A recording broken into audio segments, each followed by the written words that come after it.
Welcome to this very special edition of the KJ Masterclass Live, the show which ensures that you profit from your time spent here with experts, either through their industry insights, information, or simply learning from them.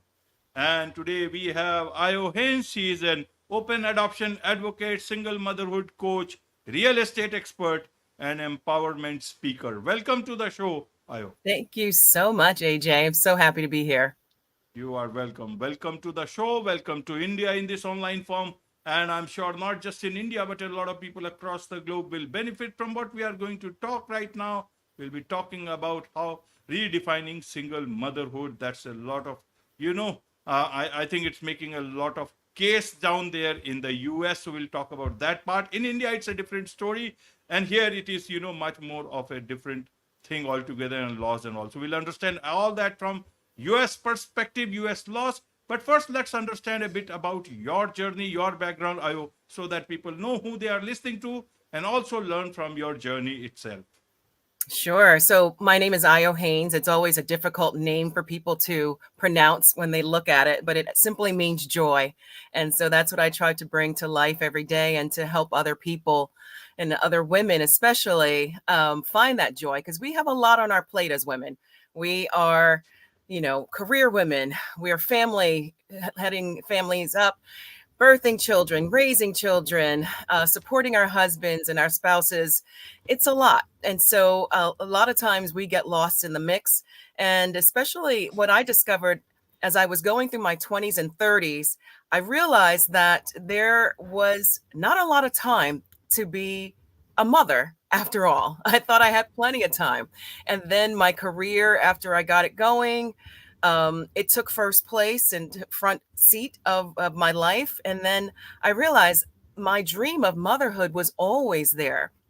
Despite all the transitions of my careers, I started out in acting and then I went into real estate and now coaching. And for the whole time, I realized that my biggest dream in life was to be a mother. But I found myself single at that crucial time where I really needed to make a decision. And my fertility window was fast closing. So I had to make a decision about what it was that I was going to do to realize this dream, which I call my life non-negotiable, that thing that I was unwilling to leave this life without having accomplished. And we all have different life non-negotiables. For some, it might be going to college or starting their own business or traveling around the world. My particular life non-negotiable for that time period of my life was being a mother. And so I tried fertility treatments unsuccessfully after thousands of dollars of trying and lots of hormones in my body. And then I saw someone in my family modeling adoption as a single mother, which I never really thought of adoption that way. I thought of, fertility treatments and becoming a mom through IUI or IVF, but it never occurred to me that I could do this through adoption.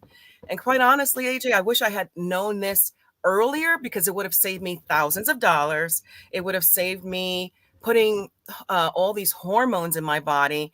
And I always say that fertility treatments are an if, but motherhood through adoption is a when, because you will become a mother. You will be chosen by a birth mother, at least here in the States, eventually. Whereas with fertility treatments, it's just a crapshoot, really.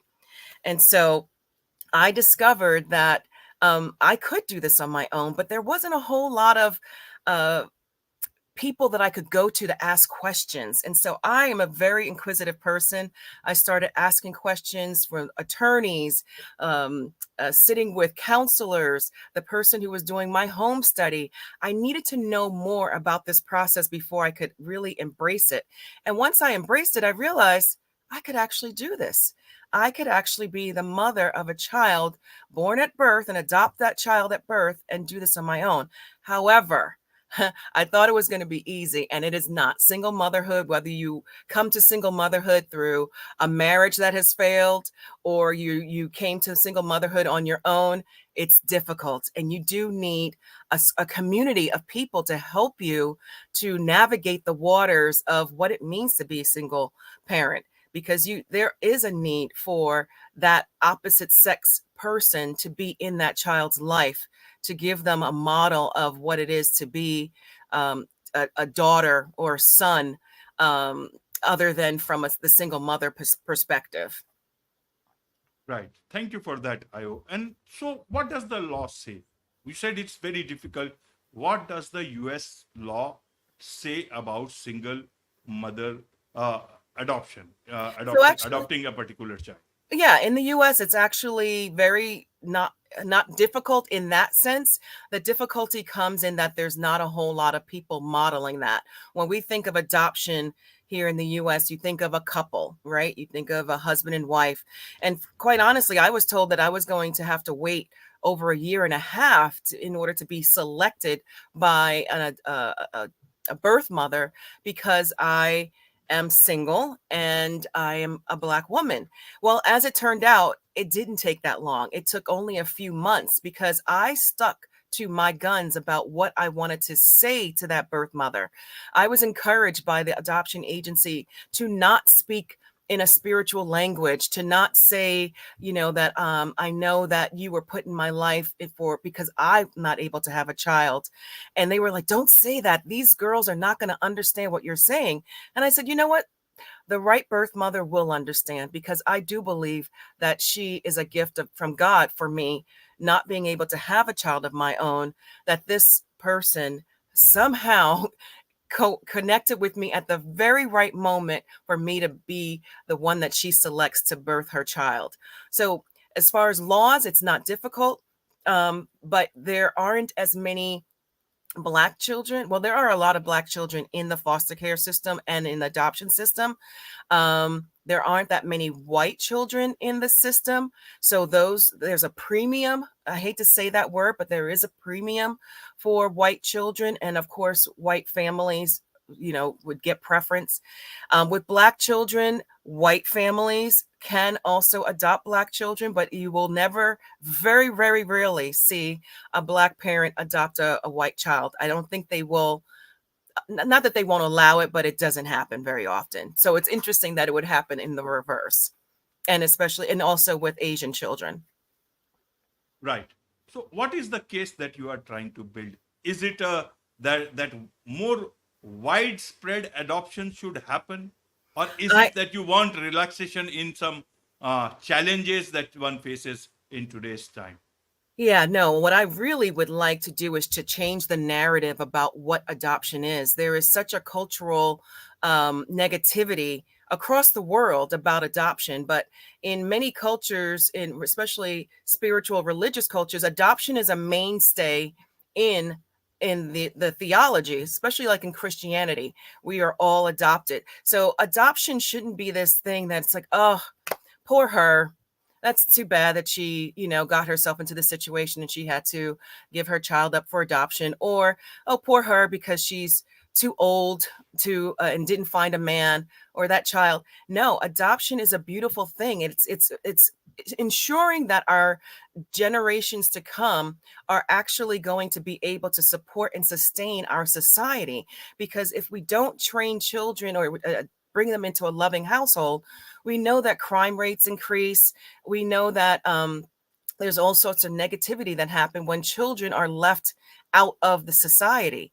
And also, from my perspective as a single woman in her 40s, I'm a career woman, right? If I had to do it over, I would rethink my decisions about the timing of life, certain things. I don't think we mentor young women well enough to help them understand that there are limitations on your fertility, that you will have to make other decisions if that is your choice. That conversation needs to start earlier. And when we are talking about um, adoption as a viable choice, right? In this United States, we have the choice to abort babies, right?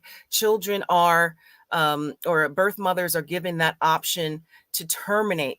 I'm saying there are so many loving families out here. You have another alternative than to terminate. You have the alternative to find a child, give your child a home that is going to raise the child in a way that you never were able to, and you will also be involved in that child. And so that's where my specialty comes in. It's not just adoption. I'm an open adoption specialist in encouraging people and encouraging the adoption triad, which is the adoptive parent, the birth parent, and the child, to have a relationship together over the years that will enrich the relationship for all of us, because we don't want to have a child that's going through life wondering, what why was I given up?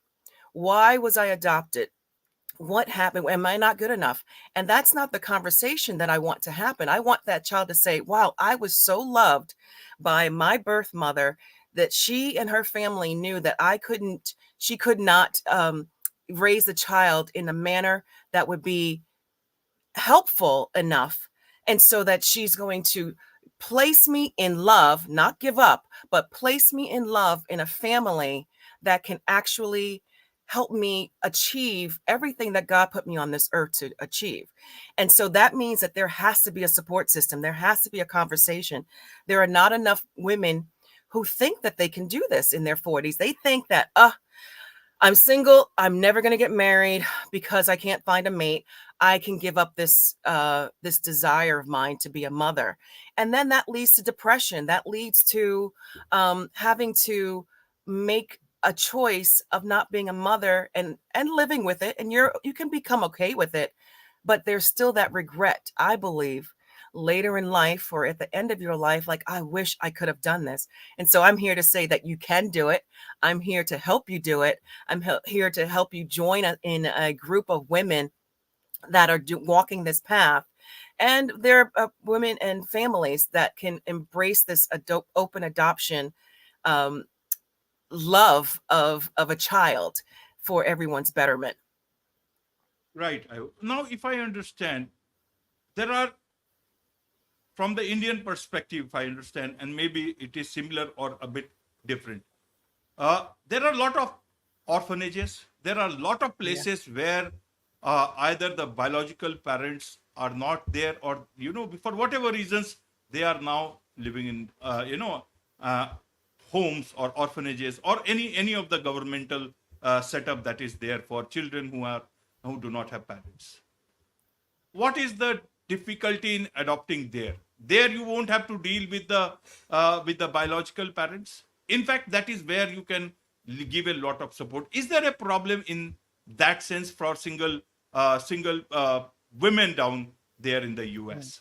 So that would be more of a foster care system that you're describing, where the child has been separated from the parent, and they are now the ward of the state or of this city that they're in. So they are in an orphanage, not the way that we would see and think of in other parts of the world. And they can be in a group home. They can be placed in someone's home. If I was certified as a foster care parent, I would have to take tests, go through classes, and get certified.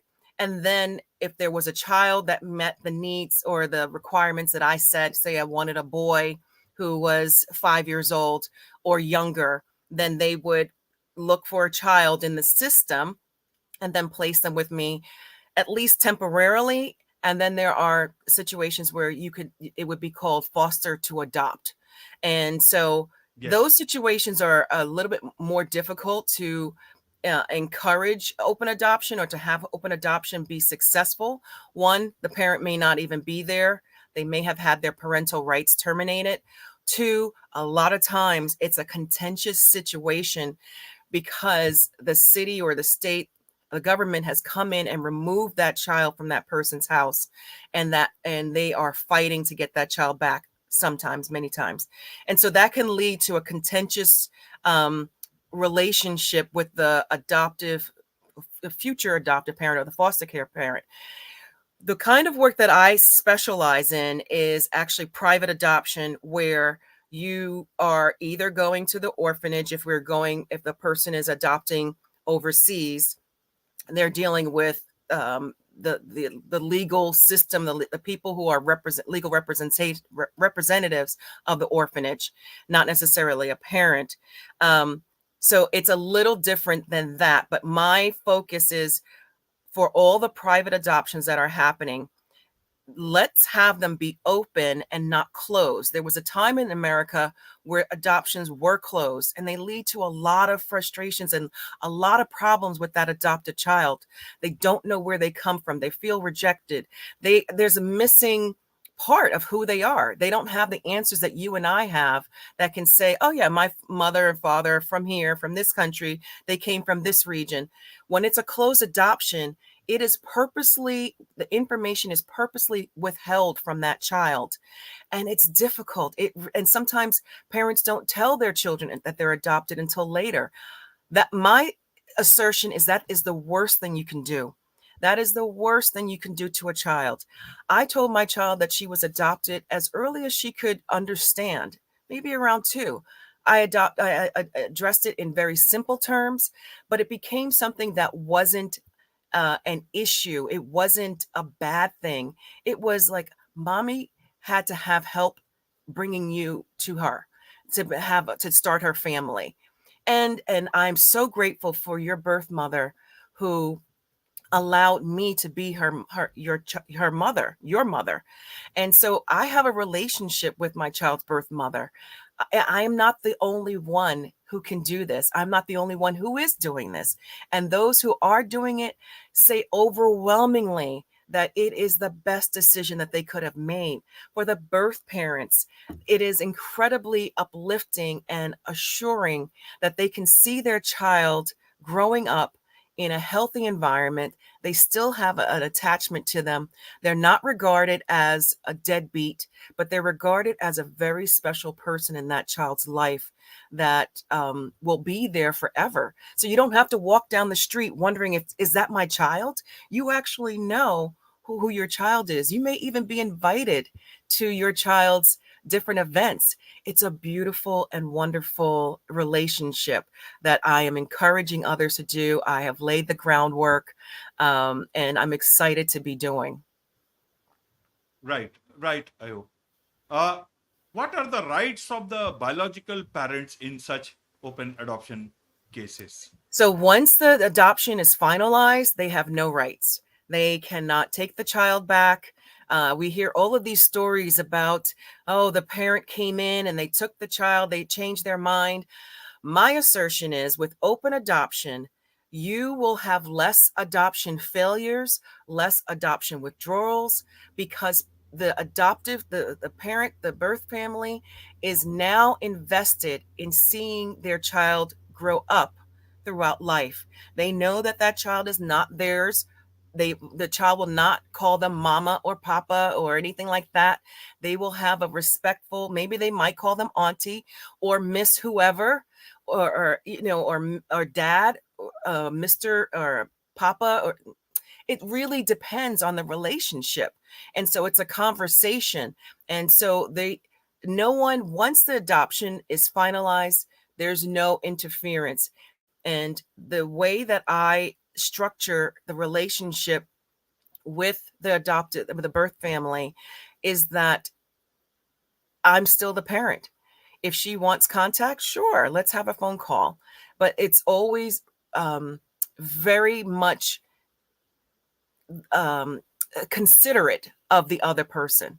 Never have I experienced the birth parent inserting herself or wanting more. She's so gracious and happy to have whatever contact that is established and continues to grow. Right. What are the visitation rights? No visit rights to the biological parents? No. Once it's finalized, the adoption is finalized, there's no visitation rights by law. Now, should you just decide to have outings together, you can do that. But there are no rights. Once the parental rights are terminated, that's it. And so you don't have to worry that your place will be usurped. That's not going to happen, especially if you are working with a mindful way of building the relationship with the birth family. Does the child know that they are his or her parents, biological parents, as they grow up? Because when a child, they may not, but after some years, blood is thicker than water. Always it will come back. So Yeah. what is the situation in that case? Oh, like as I said, I told my daughter as early as she could understand. I bought adoption books that explained it. There aren't that many on the market. I actually am writing one about her birth story, and she's known since she could understand what it was. So there I think if you consider it a secret, it will be a secret and it will bear fruit of that secret. But there's no secret if you make it something that is so wonderful and uplifting, and we're so grateful to your birth mother, then there's a wonderful relationship that starts and happens because there is this uh, loving regard for that person that put our family together. So I say, if you, I've been asked, why would you tell your daughter she's adopted? I'm said, well, why wouldn't I? You're talking to me because about this subject because you know that she's adopted, but why wouldn't I tell her? She is the product. She is the very center of this whole conversation. So of course she should know. She should be empowered by the circumstances of her life, not diminished by them, not made to feel bad about them. No, that's not the situation. The situation is that she's a wonderful little girl, very bright, and she loves her birth mother. She named one of her stuffed animals after her very early on by herself. So if we don't approach things as a secret and a negative, but we empower with positivity, then it can only be that. Because the opposite is, if you keep that secret from a child and someone on the street or a family member that gets mad at you says something to that child, it's devastating for years to come. And you will be in therapy, both of you, for years to come. And so if we can talk about things truthfully, but with kindness and at the level that the child can understand, it makes life so much easier and keeps the therapy bills down. Right, right. I want to understand, is it the same thing available for say men also, single men? Yeah, in the United States, single men can adopt, and they have, and they adopt multiple children. It really depends. I am a single mother. My focus is on single women, but I could help single men. But my focus, because of my own experience, is from my coaching is from that perspective. But yes, single men in the United States can adopt. I know that in India they do not allow single men to adopt opposite sex children, right? So they would not be able to adopt a girl. Yeah, I there are many laws. I'm still not very coherent with all these adoption laws, but most of these laws in principle are to make sure that the child is really taken care of and that there is no abuse. And I guess this Absolutely. is where this is the intention in, I guess, in almost all the countries of the world. That is why several countries have put down those rules, especially tighten those rules that stops a lot of these, adoptions by foreigners, and a lot of news keeps on coming. But one thing I want to understand from you, Ayo, is this whole process of adoption by single mothers, or men or women. Is it more about their situation when they are 40 plus, or is it more about helping a child? What is the focus here? Yes, I think they go hand in hand, quite honestly. I think that when you are in your 40s, like I was, and I was faced with this devastating realization that, one, I wasn't married and couldn't, within the confines of a societal um, norms, I wasn't going to be able to find a husband in time for my fertility to not diminish to the point where I wasn't going to be a mother. And so, like, what do I do? Do I conform to society and stay single and what do they call a spinster, right? I'm successful in business, but I don't have a child. Could I make that my life? Could I make my life okay with that? Could I be okay with that? Could I focus on maybe my travel, or put myself more into my career, or make a pet my my child, which a lot of people do, right? and my decision was like, no, I have so much love that I have to give to another person. And if I can't find it in a relationship with a man currently, and it will happen because I am always a firm believer that your circumstances now don't dictate your circumstances later. However, with fertility, there's a cutoff point, period, end of sentence. And so I decided that my lifelong goal of being a mother from childhood was so important to achieve that I had to do something about it. And so, yes, it's about me being able to give this love, to not fall into a depression, to not put my energies in other things as a compensation. But I also knew that there was a child out there that absolutely would benefit from being in my household and being raised by me and my family and my support system. And I was right. And I encourage other women in their 40s who are at that same point that I was at, where you just don't know how you can resolve this for your life to not be a mother. So thankfully they go hand in hand. It could be a selfish reason for that single mother to say that she is going to do this, but the benefit to the child is amazing. Look, I'm not going to beat around the bush. There are absolutely shortcomings in this, right? That child absolutely needs a male role model, but that's where godparents come in. I selected my daughter's godparents on purpose so that she would have a relationship with a strong man in her everyday life. Same thing with if I was raising a boy child, I would do the same thing. And so if we think of it as a means to help society, we cannot prosper as a society when elders or babies are left to the side. It just is a dysfunctional society.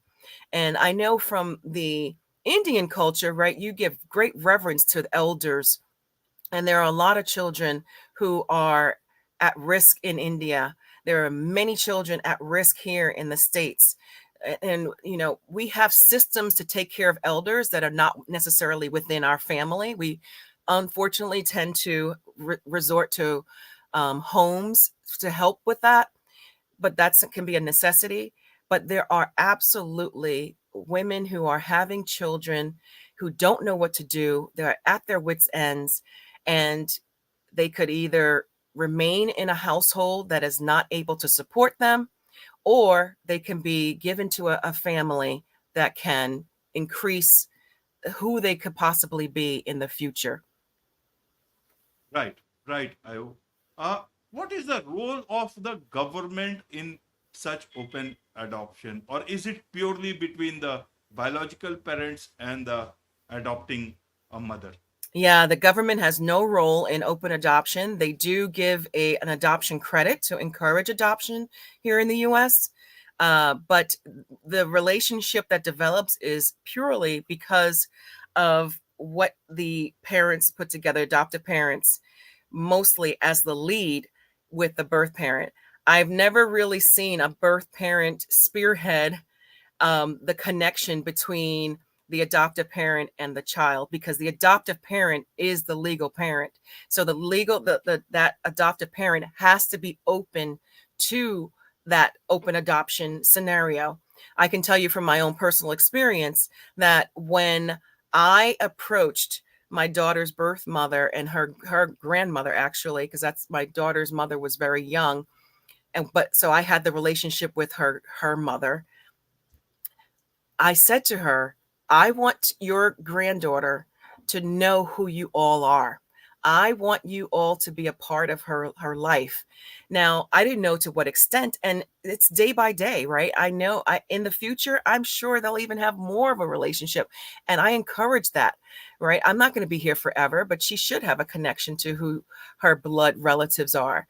I will never be displaced. I will always be mama. I will always be the one that had all of the first, like first day at school and everything.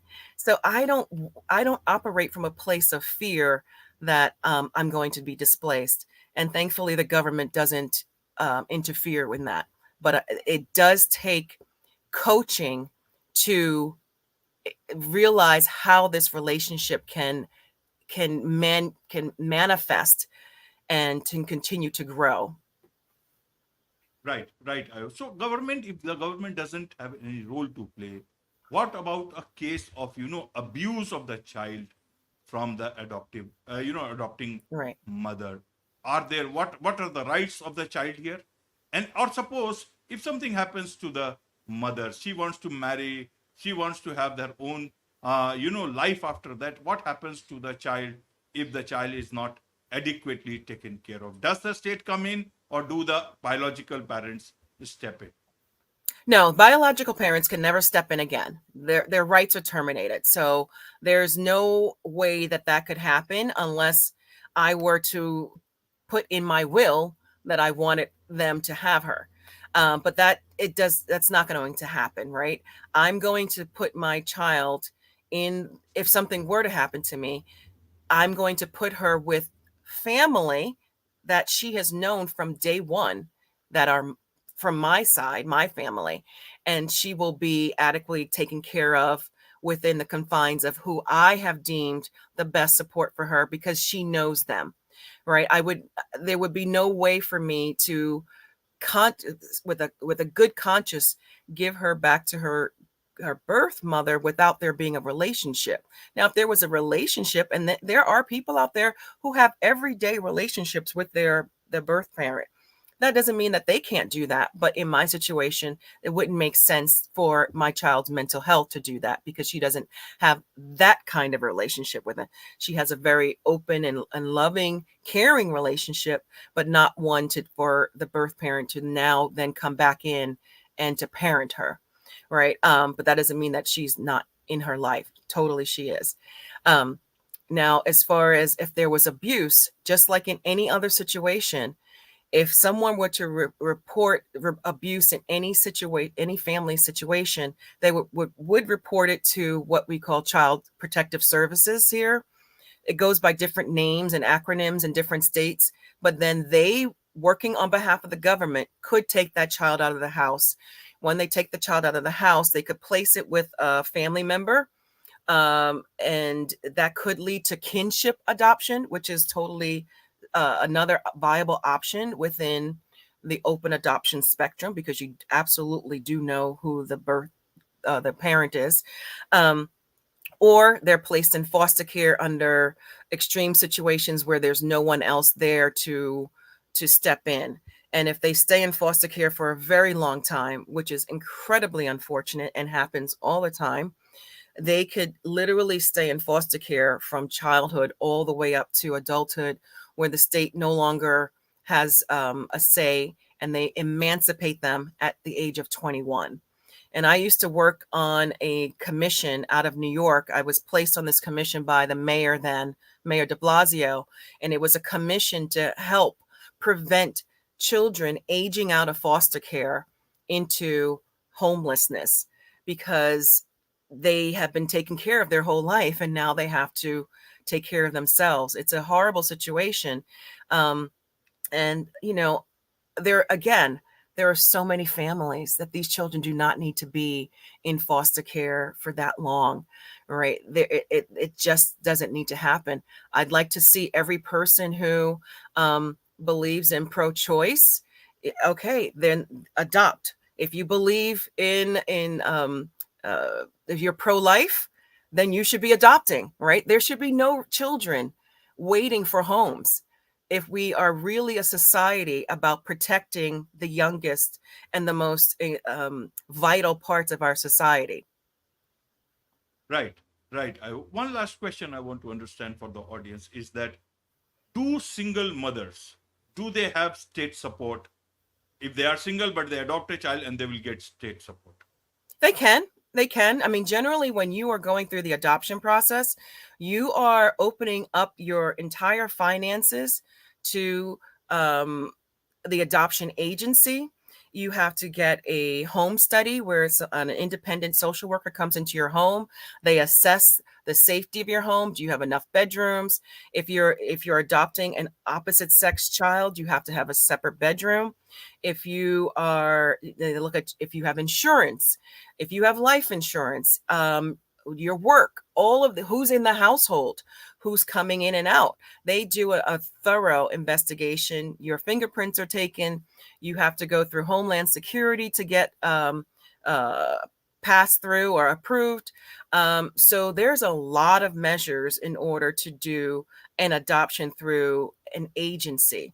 Now, if you do a private adoption where I heard that my neighbor's daughter is pregnant and I wanted to have a situation where I could adopt, I would hire an attorney to then broker that situation, that adoption. So it really depends on how you're going, what kind of adoption you're doing. Now, if as a single mother, you hit hard times and you need a little support, just like any other person, any parent, dual household family, if they need support, you can apply for it, same as a single mother. Right.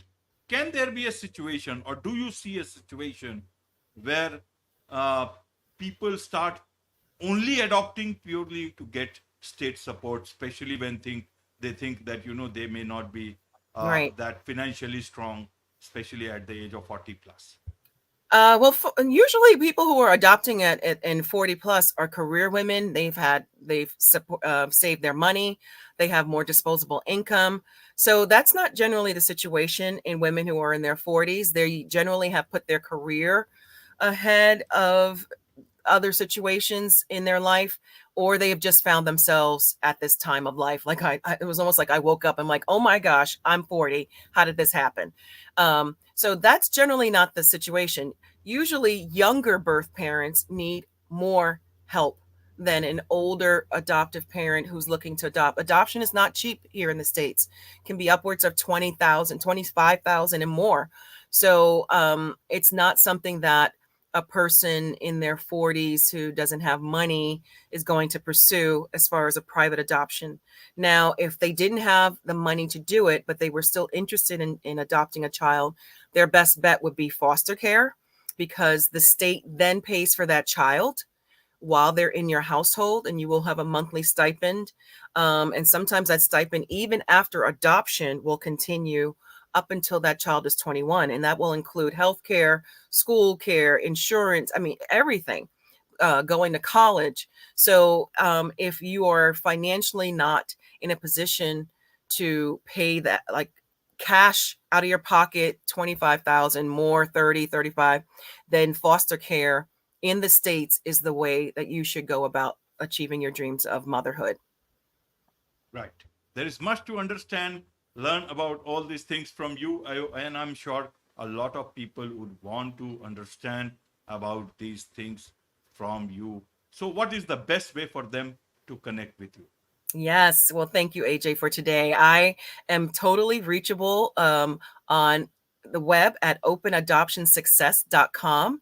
And there you can go on and explore what it is that we've talked about here in depth. You can select a questionnaire that will walk you through the questions that I would ask you about your journey to motherhood and if adoption is the right path for you.